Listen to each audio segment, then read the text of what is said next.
Good day. Welcome to CppChat. We're a little bit late getting started here. I am very happy to be joined by a couple of guests that we've not had before. So I want to start with Matt. You want to tell us a little bit about you and what you work on? Yep, I am what am I? I'm a general independent programmer. I don't actually do it for a living at the moment, but based on the stuff I've been doing, I've currently been offered a few jobs, but I'm not sure if I'm going to take them at the moment. Um, I'm working on basically data container stuff in C++ and basically working on new concepts that fit some generalized domains like games and high performance, high modification with data, that sort of thing. Also, I'm in New Zealand and it's rather cold here at the moment, hence Jersey. My guess would be, just looking at your video feed, that you're also somewhat interested in music. Yeah, I do have I did actually have a professional music studio which I've closed down. I ran that for about 10 years, but I don't know. It's one of those things. Musicians tend to be light on money and heavy on ego, so they don't tend to make the best paying clients, you know? So, and it's also very subjective work. So, computers in general, um, much less subjective, you know. If you fix something with a computer or a program or whatever, then it's either it goes or it doesn't. There's not really a lot of subjectivity to it. Mhm. But yeah, so I still do music for my own interests, but yeah, not for commercial purposes anymore. Well, speaking of your own interests, I think you said on Jason's show you were on CppCast just a few weeks ago. Yeah, And you said there that kind of your interest is in gaming, and that's what's gotten you into the C++ world. Is that right? yeah. I started off writing games, just text adventure stuff when I was 7 or 8 or something, and I kept on going with that. But then I kind of got to university, and that kind of killed the dream for me because it was all learning how to write Hello World in 1,000 different methodologies. You never actually got anything useful done. Um, and then I went to work at a couple of legal publishing firms doing back-end programming, and that further killed the dream. But you know, it was interesting. I learned stuff. I learned some very interesting New Zealand laws. For example, I think we still have a law which is essentially marriage by proxy. So if the groom doesn't show up, then the best man or somebody else can step in for the wedding and for the registrar and essentially be a proxy groom in his place. So I don't know, like, kind of hangover movie territory. They get stuck in Vietnam or whatever and can't make it. We've got you covered if you're in New Zealand. But I digress. Anyway, after that, I got really sick for like 10 years or so. And about 3 years ago, I decided, I was having these ideas for wanting to write various different games, which will probably never come to fruition because games are exceptionally hard to write and take a very long time. And at the end of it, either you've got something that's artistically successful or you don't and you've just wasted 3 or 4 years of your life. Um, but anyway, I wanted to build my own game engine, so I started doing that. I started learning all the new stuff in C++, and I just found there were areas where kind of the commonly accepted methodologies were either really cumbersome or they just didn't perform terribly well. So that's what kind of started me on this path to writing my own stuff. Um, yeah, so it's been kind of super interesting and kind of going from being out of C++ for like more or less for like 10 or 12 years to jumping down very deeply at a very quick rate, which has kind of been cool. A Yeah. lot has changed in 12 years. Yeah, yeah, a lot, a lot. And sometimes not for the better. Like we've got 5 different ways to dynamically allocate memory now, which is weird and super confusing and probably wrong, but it's the way things have progressed, and there's good things about that. So did you say you were doing text adventure games when you were 8 or 9 years old? Yeah, I think the first one I wrote was either when I was 7 or 8, had a Spectra video, which is very basic, very basic graphics and stuff, and just, yeah, programming text adventures. And then I stepped up to GW Basic on the PC, and then Quick Basic, and then eventually C and C++ and stuff. So, yeah, kind of started Wow. early. That's I'm trying to think about when I first encountered a text adventure game. I think I was in high school then, and I remember I knew a little bit about BASIC because, well, that's the thing. I mean, I didn't have my own computer. You guys today, young kids today, growing up with computers, I remember this. I remember this as a kid. I kid you not. In high school, I said to myself, all kids going forward, they're all going to be great programmers because they're going to have access to their own computers, because that was obvious that computers are going to be less expensive. And it was very obvious to me that every kid was going to have their computer at home, which they are. And it was also very obvious to me that nobody would rather do anything else than program a computer, so they were all going to become programmers. And it was just, I don't see any flaw in my logic anywhere. But I do, looking at my first text adventure game at somewhere in high school, and just thinking, oh my God, how would you write this? And that was like, anyway. So, what computers were you playing with in high school, John? Let's age you. Oh, well, those would have been mainframes. We're talking punch cards. I would have had access to, in high school, I got a chance to take a class at the junior college, and we went over there, and we wrote Fortran. I don't even know what computer it was. I assume it was a DEC Mini, but I don't know that for a fact. Okay. It may have been a mainframe. And then when I got to college, and there were computers when I was still in high school, but they were way more expensive than what I could afford. And while I was in college, TI dumped the price on their TI-99. It's very clear they just decided they have all this inventory and it's not going to sell for the $800 or they were trying to sell it for, or whatever it was. So they started selling it for like $100, and we got one because it was so cheap. But it turned out you couldn't really do any programming even with it. I mean, it was just, it was very limited. It wasn't really until I was, well, it definitely wasn't until I was out of college that I had my own computer. Yeah, okay. I would have loved to have my own computer in college. That would have been just so cool. Now everybody basically got supercomputers that fit in the palm of their hand. Which is absolutely. Crazy. Absolutely. Yeah. I mean, it's a completely different world. Almost be worth it to go back to college just to be able to use a word processor to do my term papers, right?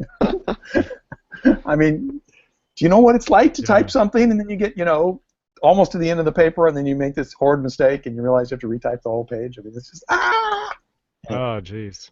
Yeah, that's... We don't even think about that so much anymore, like having to actually physically write stuff. Yeah.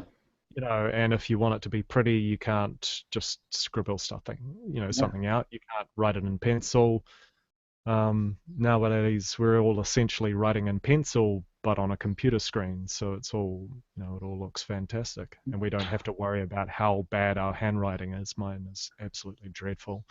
So I've told people that when they see my handwriting, I say, well, if I'd had good handwriting, I wouldn't have had to be a computer programmer. So. Anyway, we should introduce our other guest, Jason Turner. I've referred to him already, made reference to the fact that he is one of the hosts on the CppCast, which is, we bring that up every week because we always talk about who's on this week, but no one's on this week. No one's on this week. No one's on this week. So Jason, tell us about you and what you do and why no one's on CppCast this week. Well, we're taking a week off. We don't have a guest. Rob was busy this week. And let's see, I'm an independent contractor. I do CppCast, as you already mentioned. C++ Weekly, I've been doing a video series. I've published a few video series, 2 video series with O'Reilly now. Oh. Yeah. Well, definitely let's come back to that. Let's definitely come back to that. Okay. And I guess I like to speak at conferences that John hosts. Let's definitely talk about that a lot. Well, that's probably the big news, right?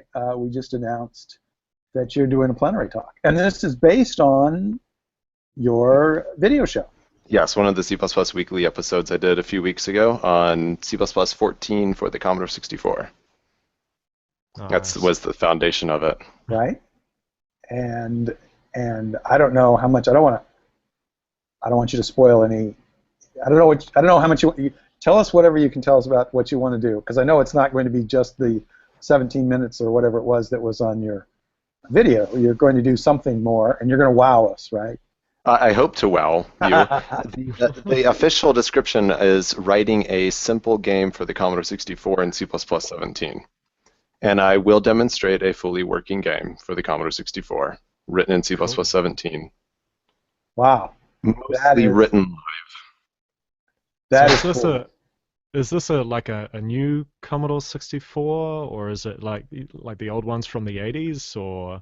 It's from, like old ones from the 80s. In the video, I did Yeah. it all with an emulator, so it was easy to copy and paste the code into the assembler or whatever. But generally, So I wasn't even go ahead. I wasn't even aware that you could, like, I mean, just remembering back to the Commodore 64, I always thought it was all just, basic, because that was what you typed in. But yeah, so obviously you can actually program in C++ on these Well, things. it had all those video-style, arcade-style games. Those were all done in assembler, right? Those weren't written in BASIC. So. They were all done true. in assembler at the time, yeah. Or in machine code, depending on what you had. I actually, so the 6502 is the processor in the Commodore 64. It's the same processor that was in the Apple. And I just recently read a comment from Steve Wozniak that he said he wrote all of the basic interpreter for the Commodore, all the basic interpreter for the Apple in machine language by hand with no source code and typed it all in. And that's how he wrote the basic interpreter. Nice. Not just the Commodore and the Apple II, but also the Atari was in 6502. The NES. The story of the 6502 is kind of an interesting story, and I'm going to force you to listen to it. Were you there? I was not there, but I was not much later than that. It's about my time. Let's say it that way. But so Motorola had a team that made a processor called the 6800, I believe. It was an 8-bit processor, and it was an okay, successful processor. But the team that made it, after it was finished, they said, "We've learned so much about how to do a processor. We can now do a much better processor. Let's do another one." And Motorola said, "We haven't recouped the investment in this. The last thing we want to do is compete with ourselves. Why would we want to put out another 8-bit processor that, that's insane." And so the team then said, "Well, we think it would be a good idea." And so they quit, and they started a company called Mostek. And they made the 6502. And what was different about that is they were a very small company. And so they had a different idea about how to market this. They couldn't necessarily compete with the big companies like Intel and Motorola and these companies that worked the way they worked. Of course, they'd find other tech companies. They would sell the chips, by the gross lot or whatever. And what they did was, Mostek, they went to the San Francisco Computer Fair and literally would sell Unit 1 of the 6502 for I don't know what it was, $50 or something like that. So if you were interested in being a hardware hacker, that was the way to go. They had a manual for it. You could buy one chip, that kind of quantity, and they sold a bunch of them at the Computer Fair.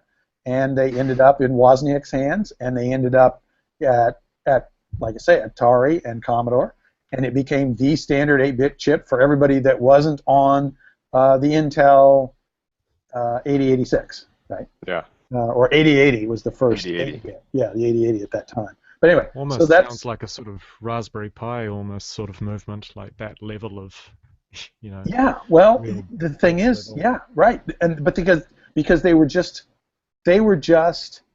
touching into that community, right, of people who were doing hacking on personal computers. I mean, there were people, obviously, computers already existed, but they were made by businesses for businesses. Nobody was, the whole idea of a hobbyist computer, that was just kind of just in its infancy, the Homebrew Computer Club, and that's so. And when I was in college, I took a class on 6502, and our instructor required us to write in assembler, but we didn't have an assembler, so we had to write it all in assembler and hand that in, but we also had to hand assemble it into a machine language. So Yeah. I'm very familiar with what Woz was up against. Of course, Woz was kind of the master of making the 6502 do amazing stuff, right? So I'm not really comparing myself there, but I understood what he was doing. I mean, the 6502 was a nice chip. It could do a lot of cool stuff. So anyway, and so you're targeting that with your demo. Yes. So what I did to answer your question, Matt, is I didn't like. We're not compiling directly to the to the 6502 because that apparently is difficult. So I'm actually compiling to i386, and then I've written a machine language translator that can translate that to 6502, which one of the comments I have on my YouTube video says, "This is the stupidest thing I've ever seen. It cannot possibly work for non-trivial code." But I will show you that it can work for non-trivial code in my plenary. Yeah. You're breaking up. I'm sorry. On your audio. Is it possible for you to just unplug your mic and plug it back in? I don't know if that'll fix it, but I listen to a lot of podcasts and I hear the same sound, and the podcasters always say do that, and it seems to go away. So I'm assuming it works, but I don't know that's your problem. But maybe I will give it a shot. It is a USB headset, so we'll see what happens. Okay. Cool. Incidentally, do you know what Wozniak is doing nowadays? Like, is he still doing stuff, or? Yeah, I can't remember the name of the company. No, I actually see him every once in a while. He and I are members of the same dinner club. I go every Monday night when I'm in the Bay Area, and he goes not very often anymore. He used to be a lot more. Used to be a lot more regular. I think he's doing more traveling than he used to, but I don't know. I don't know why he doesn't attend as often. But I think he works with some hardware companies as a consultant.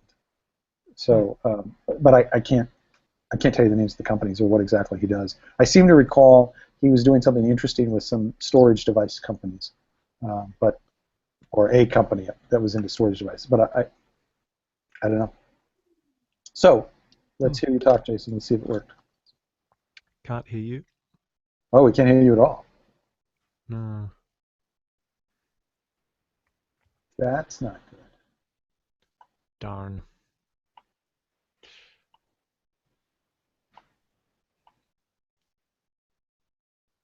Oh, okay.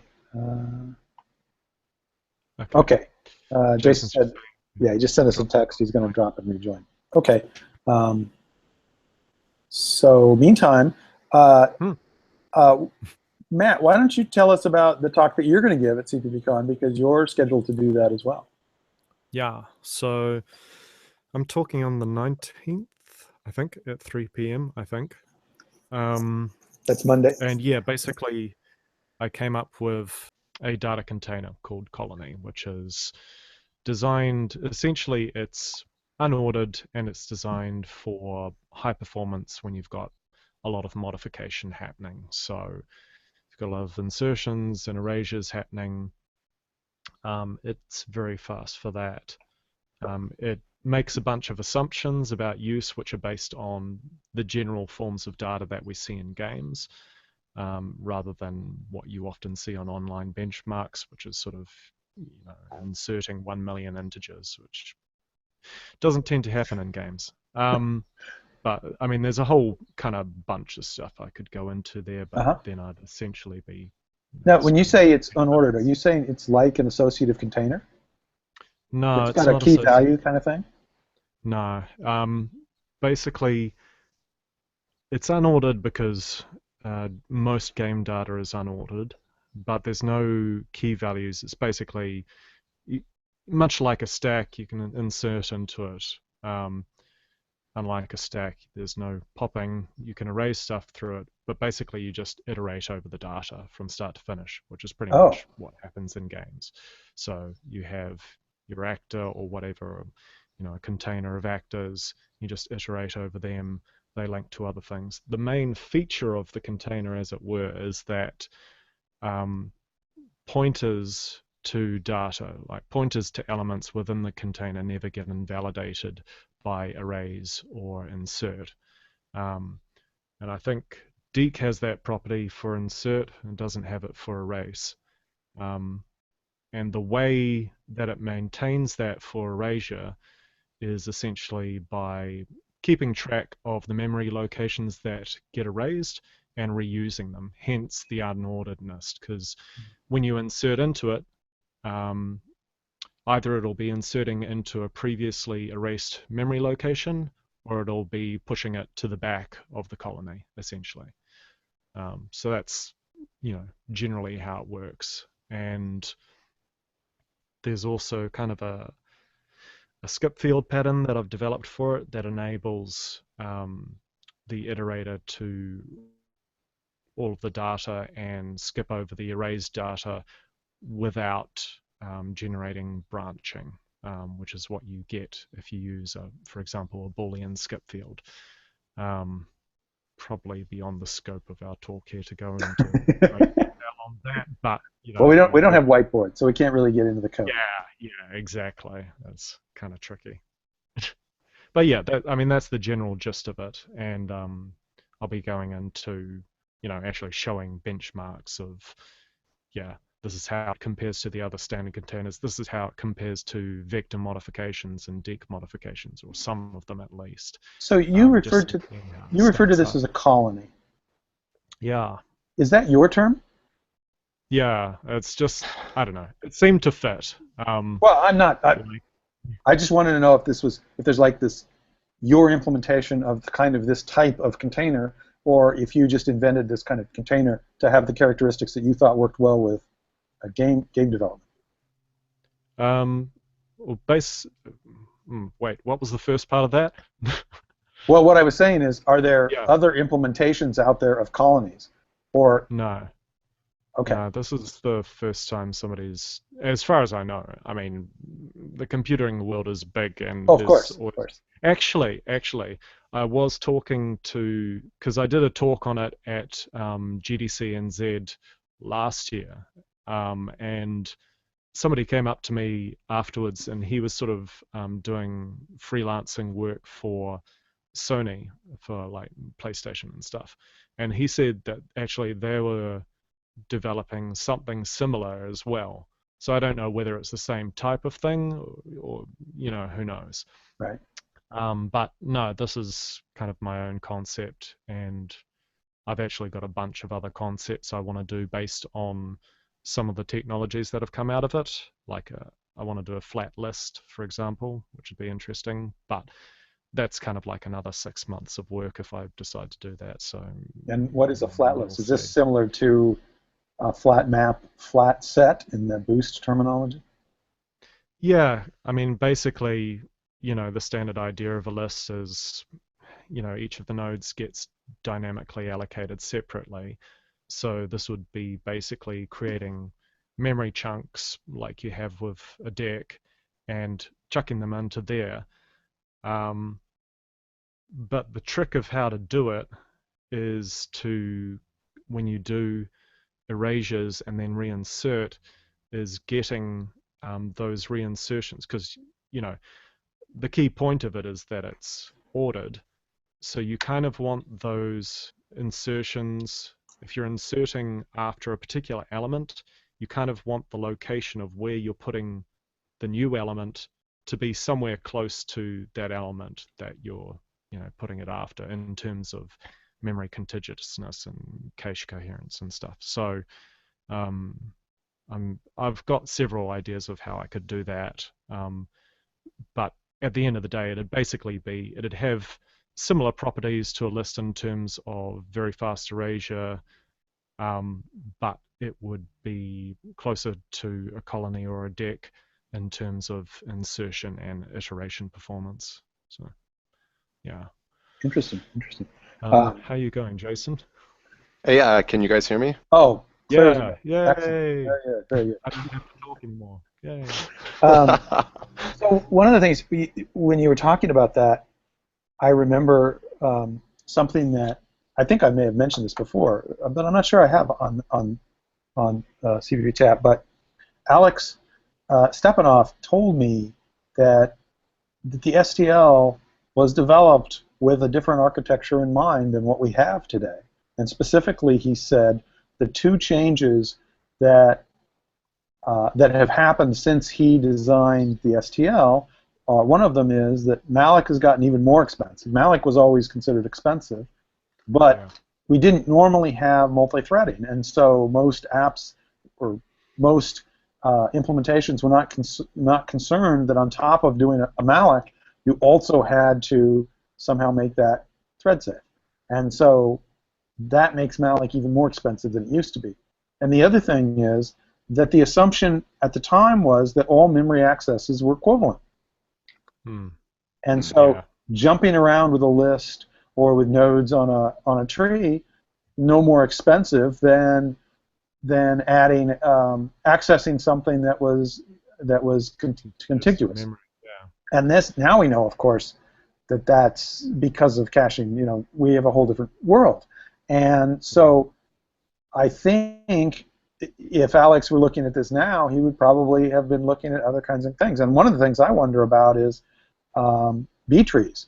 I'm kind of wondering why there is no B-tree implementation in the standard library. There is not even a B-tree implementation in Boost. And that's just crazy, because B-trees are tried and true and, you know, forever old. Those are... I don't actually know anything about them. It's not a topic I've looked into. Beeman Dawes, who was one of the founders of Boost, gave a talk because he had a B-tree implementation that he used to sell as a contractor, which I noticed the three of us, none of us actually have a job. I like that.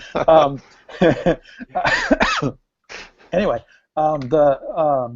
he gave this great talk, and he was talking about the fellow who invented the B-tree, and apparently, when I first heard B-trees, I thought, oh, it's just a short way of saying binary tree. But of course, a B-tree is not that at all. B actually, he claims, his last name started with a B, but he claims it was named after Boeing, who was his employer at the time.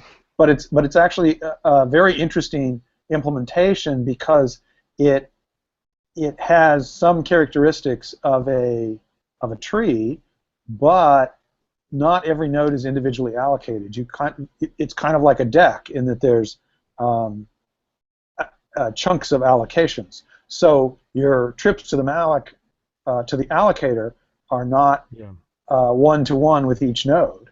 And as you're scanning the tree, even as you're going through the nodes, some of them are contiguous. There is actually a submission to Boost that was made, I think, late last year. Or no, it hasn't been submitted to Boost yet, but it was discussed on the forum. The guys developed an implementation called a segmented tree. And he did a bunch of benchmarks for it, and I actually, like the benchmarks that I've got on the website for Colony at the moment, I include that in the initial benchmarks, but it's kind of apples and oranges. Like, what that structure is designed for is very different from what my structure is designed for, so it's not really a fair comparison in that sense. But yeah, so I don't know where that one's headed, or whether he's still continuing on trying to get it into Boost, or what's happening. But yeah, it sounds like it's the same thing essentially, but just with a very slightly different name. Yeah. Well, one of the things that Beeman told me, I can't remember the details of this now, but he had some benchmarks where he was actually able to do things faster with his B tree than you could do in a standard map. And the amazing thing about that is that his B tree was an index of the disk, so that included the disk access. It just had the index was in memory, and then he would find something on disk, and he could beat an entire in-memory application that was using red-black tree. So B trees are pretty cool. So just anyway, to go back to we should go back to the. Sorry. Yeah, go ahead and finish your thought there. Yeah, I was just going to say, like, going back to that whole thing about standard library being developed for a very different kind of hardware scenario. I've been thinking about this a bit because there's kind of a push from like the SG14 guys and various other groups to kind of try and get more stuff into the standard. And I kind of think in some respects, I think that's counterproductive because in as much as we can see short term where hardware has gone and is going to go on that if we extrapolate linearly, we can't really predict where it's going to go entirely. And, essentially the problems that we have now are from kind of concretizing these ideas into a very formal structure, which then becomes part of ABIs and is very difficult to break away from, and you end up just having to add new things rather than getting old things. So I'm kind of wondering whether we need to kind of be doing the opposite and because from what I've seen, like, I was initially doing C++ in university, sort of 97 to 99, and the big difference between then and now is that all the STL stuff has become very kind of tightly coupled to the extent that we don't really see a difference between that and core C++ so much in terms of the general kind of public perspective on it. So I kind of feel like maybe we need to be thinking about doing the opposite and kind of decoupling more than we have, because that allows for change in the future, for hardware change, and that allows for I think more flexibility in the language long term and probably greater longevity. So, yeah, sorry, bit of a ramble. No, I think I understand, but I would argue that nobody's, adding something to the library doesn't force anyone to use it. In fact, I think somebody's even said in the chat forum that red-black trees are kind of a poor performer in a lot of ways.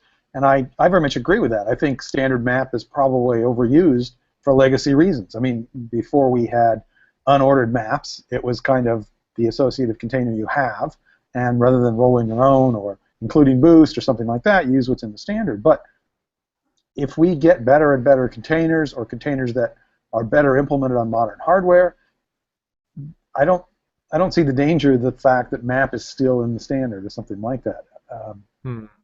I think for me, from like my perspective of looking at the standard and trying to get something into it, is that the more stuff you add, the more rules you add, and the greater the complexity becomes, and it becomes much harder for any one person to fit the whole thing in their brain, let alone a small chunk of it.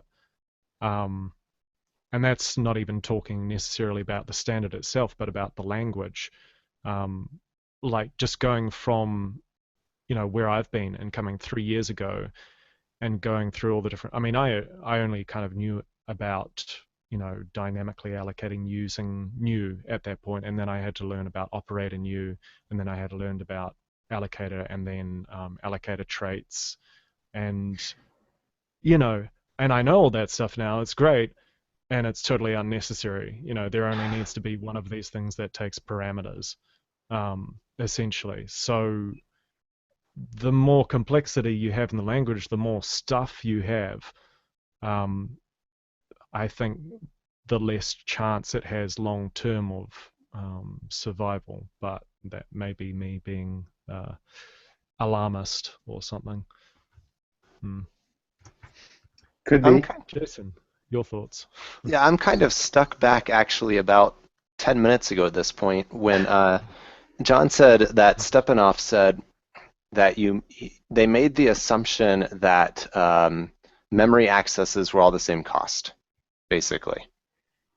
And even so, I've spent far more time than I should have working with 40-year-old hardware lately. And even on the 6502, not all memory accesses were equal. If you could keep something in register, that was far cheaper, right? You actually had register access, which was really crazy cheap. And zero page. Zero page, which was only slightly more expensive. Then you had local access on this current. Uh-oh, I think you've frozen. Oh no. Am I here yet? Oh, Oh, wait. you're back. Back You're now? back. Okay. Okay. All right. So So last we heard you were saying the zero local. page. Right, right, and then local, and you were saying an access that's current to the page that you're currently on, right? Or to the to the segment or page, whatever you want to call it, because it was 256 pages of 256 bytes were possible. So that was actually one clock cycle cheaper again than accessing outside of your current page. You had 4 different things that you had to consider for accessing memory and accessing data on the 6502. Yeah, but it wasn't quite the same sort of level as we've got now, where Yeah, you the can difference do in 200 instructions at the same time that it takes to grab one integer from main memory. It's not quite the same, but I still think I'm still just a little surprised because accessing memory that was far away versus accessing zero page on the 6502 is about twice as expensive. But even then, how does that drive your container design? I mean, that's different from in cache versus out cache, right? I mean, It's kind of different, but branching has always been expensive, and accessing things that are non-local has always been expensive. So like what Matt's talking about with his containers, little branching and local data, I feel like that's always going to be a good plan. yeah, Mm. yeah.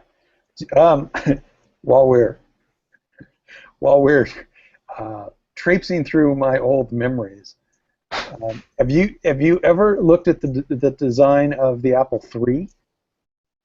No, not the Apple hardware. III Yeah. was a failure for a few reasons, but it had this really interesting design. It was a 6502 based machine, but accessed more than 65K or 64K. Okay. And the way it did it was with some interesting kind of bank switch things. But one of the cool things that it had, which I just loved, was that you could decide you could not only bank switch the overall memory, you could bank switch the zero page.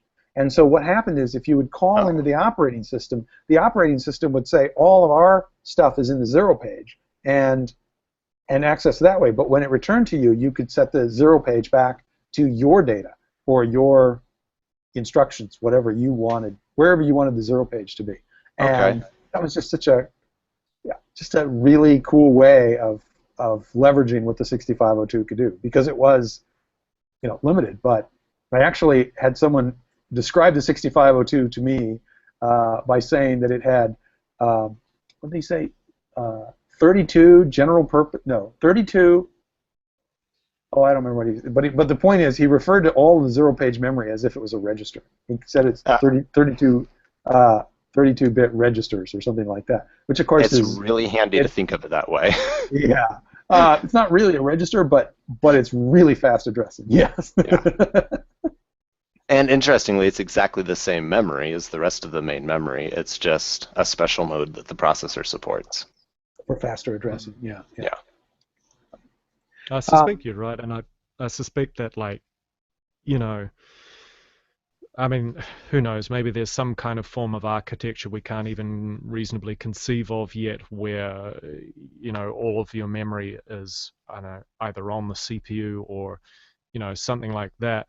But even if we got memory that was significantly faster than what we have now, like essentially cache speeds, you would still have those differences between accessing registers and accessing maybe level 1 or level 2 cache. So there's always going to be a small difference there. It's just that at the moment, it's just huge. And it may be that over time we just see more and more cache. I mean, there may be in the future sometime we may see 6 or 7 levels of caching, and every time you spill to a higher level, it gets more and more expensive. The question in all these things is, where does that affect design? I mean, there's an extent to which I think in languages other than C++, nobody considers things like fault sharing and memory layouts and things like cache lines and things like that, because they don't have any control over it anyway. You just consider your code and you write your code and you move on.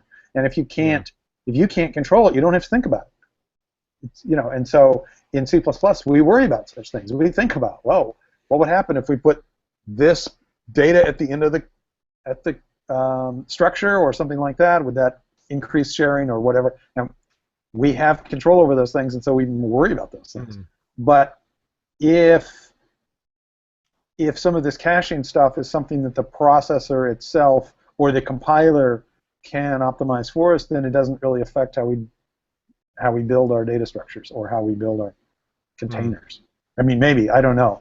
I think it's... And it's all well, for the most part, it's all multitasking nowadays, so you don't really have guarantee that you've got exclusive access to the cache or anything like that anyway, for your particular application.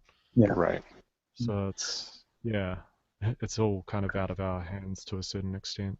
So I want to get back to, I think we cut away from Jason because he was having audio problems, but we were talking about, I think we were talking about, we were talking about your 6502 presentation, or I should say, actually it's C++ 17, which I think is cool. You've gone from 14, which you did in your video. For the plenary, you're going to show us 17 compiled down to 6502. Yes, and I am doing weekly builds of Clang to make sure I have the latest and greatest features available for the presentation.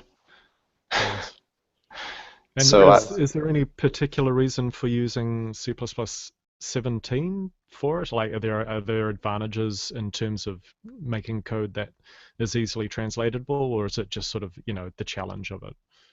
It's partially just to get a good example of some of the latest and greatest features of the language, but there are some advantages in enhancements to constexpr specifically, and constexpr if I will mention if constexpr. It's not a huge part of it, but it does help with part of my code. Well,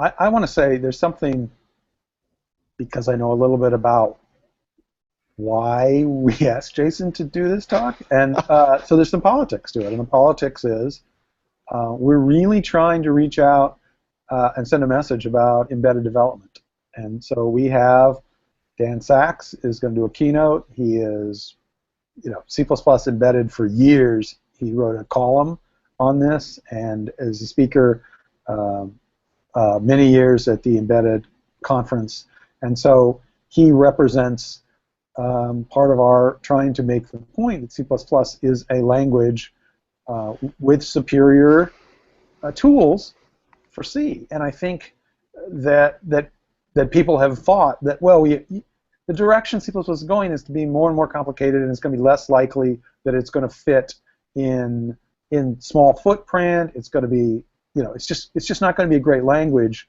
for embedded development. And I think we've actually been losing that war. I think C++ overall has been winning a lot of wars, but I think in the embedded space, there may even be less C++ going on now development, as a percent anyway, maybe not in the raw less, but I think a lot of people have just thought C is the way to go for embedded development. And from a political point of view, we want to disagree, and so that's why we wanted to have Dan speak, and then when we saw the video that Jason did, it was like, oh wait, this is perfect for the message that we can take, the latest abstractions, the very powerful abstractions that C++ gives you, and compile those down with very, very, very little overhead. That's very little overhead. And so, do you think the choice that people are making there, though, is kind of, I don't know, culturally based, or do you think it's based on the fact that, essentially C is a really strong match for that environment in terms of here is the limited instruction set, and C also is very limited, so there's kind of, there's a kind of correspondence between how simple both of those things are. I don't actually know a lot about embedded development, so I'm just asking. Well, I think, and you'll get this with Dan's keynote, because I think I know what, I've seen the talk on which this talk is based, let's put it that way.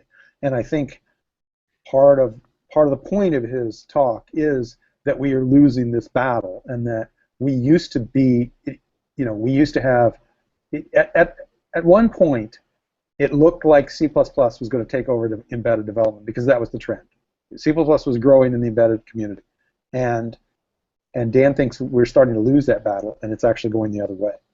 And there's no good reason for that. It's all fear, uncertainty, doubt. It's it's culture. It's exactly culture. There's a lot of embedded development, and they just think, a lot of people think, well, C is just the language you use.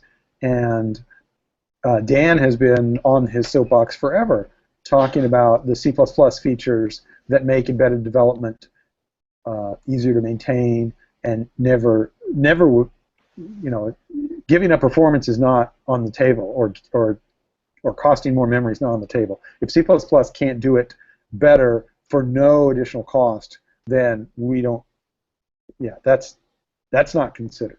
C++ has to be able to generate code of the same quality, but be easier to write and/or maintain. That's the standard that we're going after, and we think we've got it. We think that, but it's necessary for people like Dan and Jason to make that point and say, look, here's this code. I also personally feel like there's game development assumptions that you can't use the latest C++ features because they're too heavy, they'll get in the way, they do things that you don't expect them to do, whatever. And I kind of want to dispel part of that too. If I can write a game that is simple enough that I can run it on the Commodore 64 in modern C++, then certainly you can use some of these techniques in your modern game development also. There's some stuff that's come through in C++ 11 particularly, and as you say, constant expression and stuff like that, which I think game developers should be quite interested in. Standard move, from what I understand, a lot of game developers essentially are already doing stuff that is the equivalent of standard move, but they're just doing it in their own custom way. So I think that's kind of cool.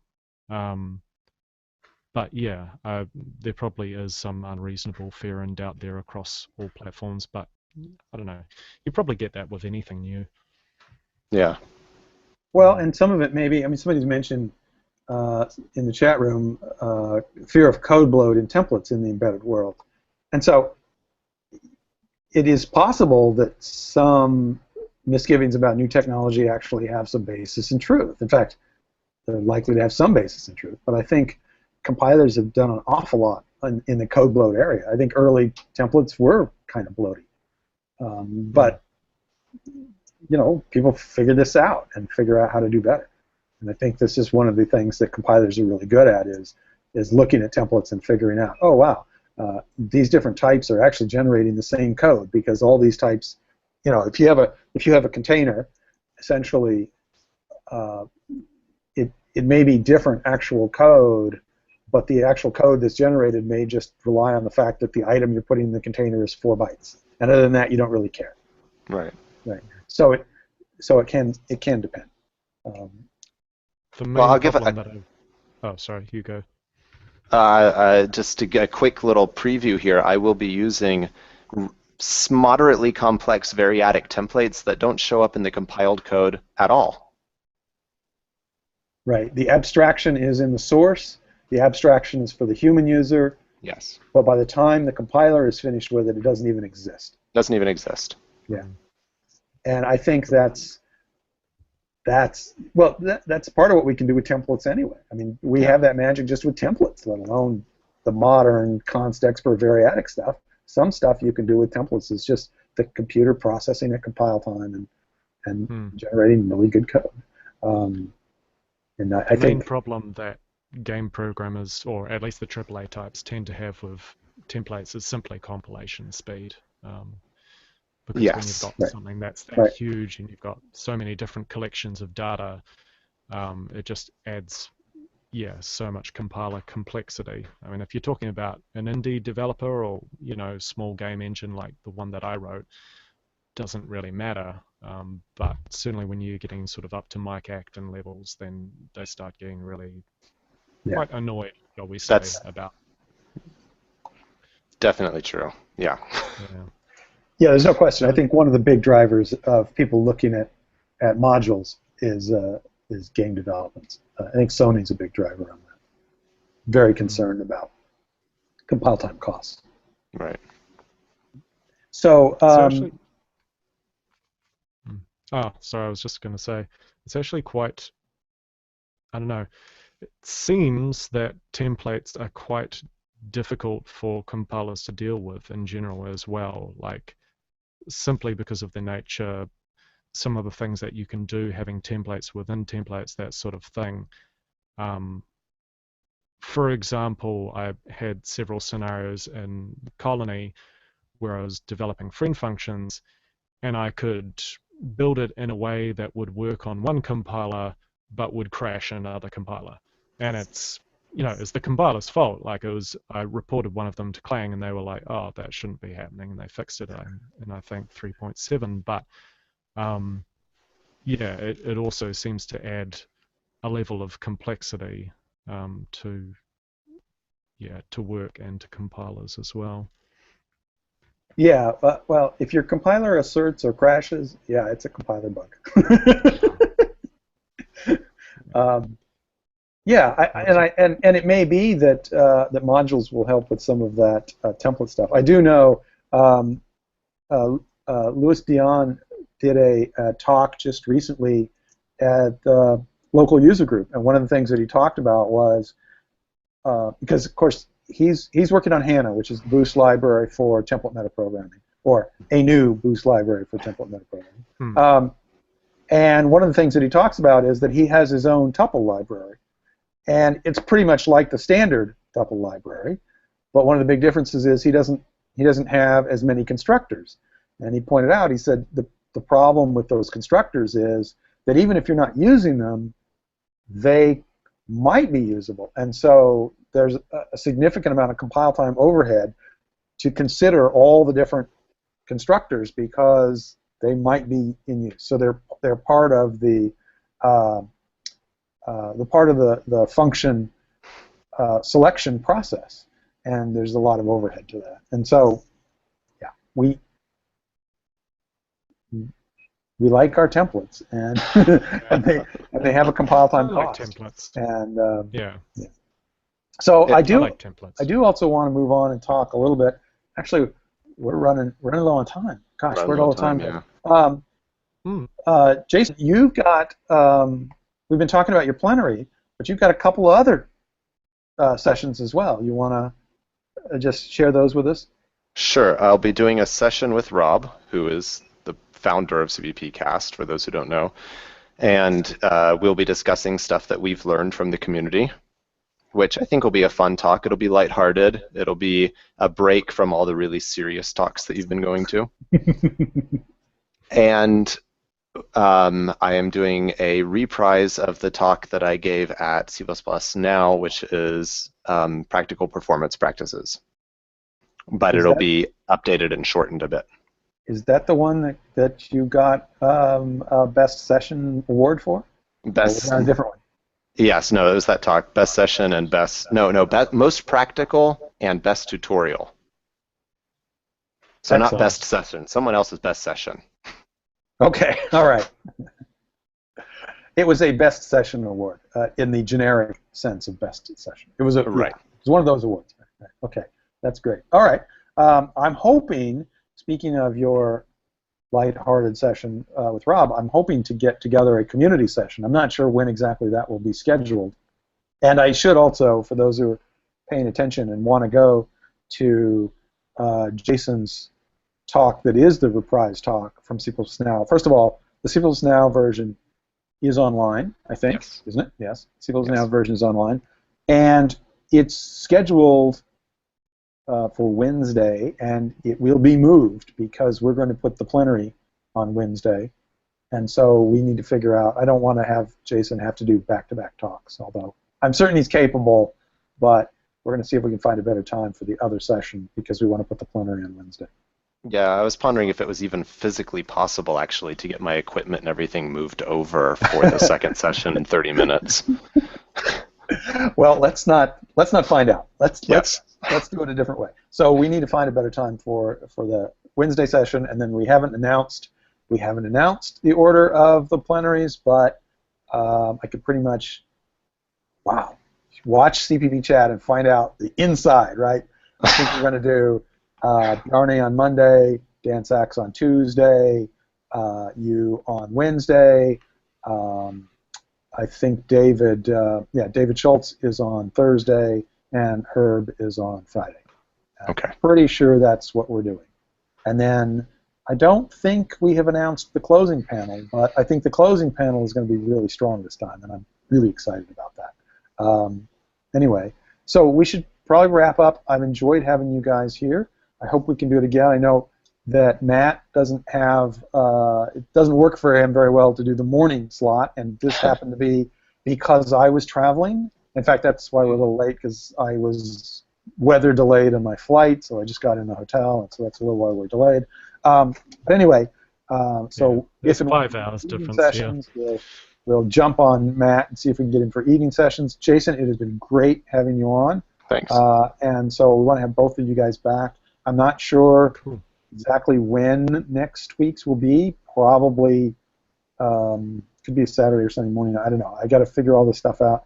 But I appreciate you guys joining us. I hope you had fun. I had a lot of fun. And so we'll tell everybody safe coding. Safe coding. Safe coding. Safe coding. All right. Thanks a lot. All right. Later.